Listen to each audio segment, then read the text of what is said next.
Hey guys, so I'm here for one last video, and that is going to be a book review for Carve the Mug by Veronica Roth.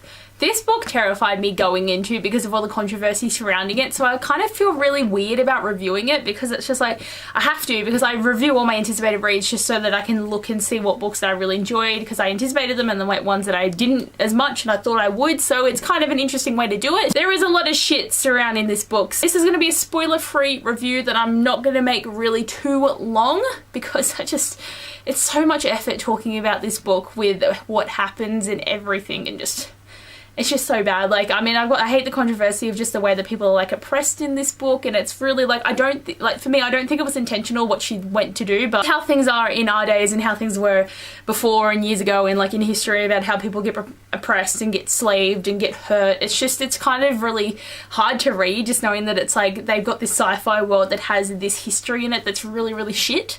So I just didn't really like that aspect of it, so I just kind of tried to not think about it when I was reading, and I try and not think about it now.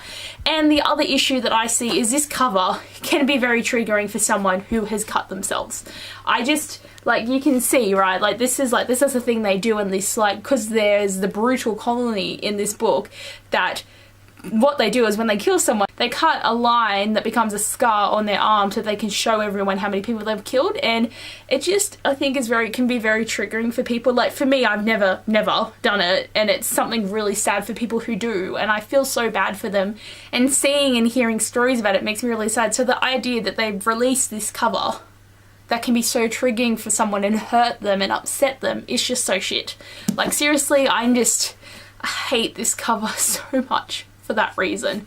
It's just, ugh. But going into the review, I guess, like, this book, the story plot, I didn't really like it. Like, I gave it 3 stars just because the characters were okay and the development with them was pretty good, but it's like the plot was so slow and boring and just made no sense. Like, what was the point? Like, what reason did we need to have this book published? Like, why is it a book that needs to be out there? Like, it's just kind of has really wrong messages and really hateful things happening in it, and it's just not that great. And I just hate the idea of having these 2 colonies and then they all have superpowers for some reason, so it's got like this X-Men thing going on in there, and then the main character has the ability to hurt people when she touches them, but the pain that she gives them, she feels all the time throughout her body. And then you've got this other guy that comes in who has been like taken into slavery from his home and has to be like a slave to all the people in the like high ups and all that, and then he has the ability to stop her power. So it's like, oh shit, that's just convenient, isn't it? Because I just don't even know how to talk about this book. Like, the plot was just, yes, I just hated the plot. But the ending, it did pick up at the end, and it kind of makes me intrigued to read the second book, but I hope it gets a better cover than this shit, because it's just wrong. That cover, it's just wrong, and I hate it. I hate it with a passion, and I just put it somewhere away on my shelves, like right in that corner, so I don't have to look at it. Like, the spine I'll look at, but seriously, the spine still has that shit on. I just can't.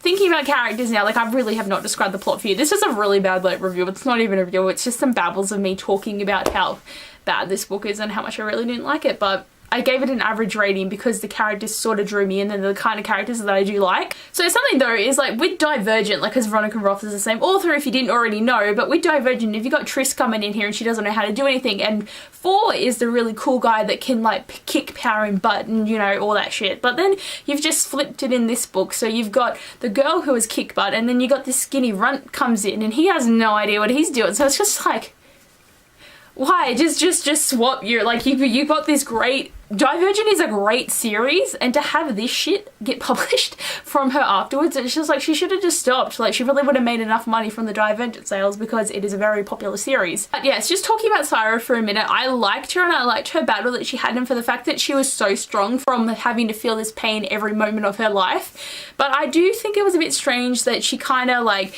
with her character, she's meant to be this really tough mercenary kind of person who can kill people without looking and just does it and doesn't feel.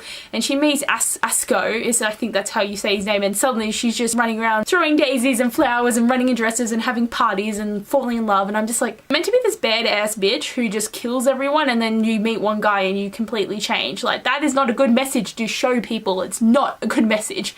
Asko, if that's how I say his name, Asko, was someone I liked better. Like, I like Sierra, but Ashko was really cool because he was really smart and had a great mental thinking process, and he could make drugs, he was able to poison people, and every time he did something, he felt it. Like, he felt bad for everything that he did, and he would put marks on his arm for people that he killed, and like put marks on his arm for people that he like didn't even kill, but he mourned. And it's just kind of like, he was a really nice person, and having this really pure of heart person in this really shitty area was kind of cool to read and see in a book. So I really liked that aspect of his character and how much he loved his family and wanted to get back to them. But he also had the thing with Sarah, like, he didn't do the opposite where he was a good little cinnamon roll and then he became brute after you meet one person. He didn't completely change. He was pretty cool. But yeah, I definitely just think this book was a bit low for me. Like, low, is that what I would say? A bit, it just didn't go far enough, and I think if it didn't have these other controversy elements that made it pretty bad and make me not really like it that much, it would have been better. Like, thinking about this, I think I might even want to change my review on Goodreads to a 2 because it wasn't that great. Like, really, for all the bad shit that happens and just how the plot is so shit, I think I have to change this to a 2. Oh my god, revelation in this video. I think this was one of the worst book reviews I've filmed, guys. I'm sorry, it's just I'm so angry, and yet I can't talk about anything because it's just like I don't really want to get into the plot and the story and all the elements that are spoilery because it would just go on forever with me hating everything. But I filmed a book review, so here it is. Hope you'd enjoyed this spoiler-free review and makes you want to read it. And I hope people feel the same as me and it's not just me that thinks it's kind of shit. But anyway, guys, thanks for watching this. I hope you didn't enjoy it because I didn't really enjoy it either. But yeah, thanks for watching and I'll talk to you guys later. Bye!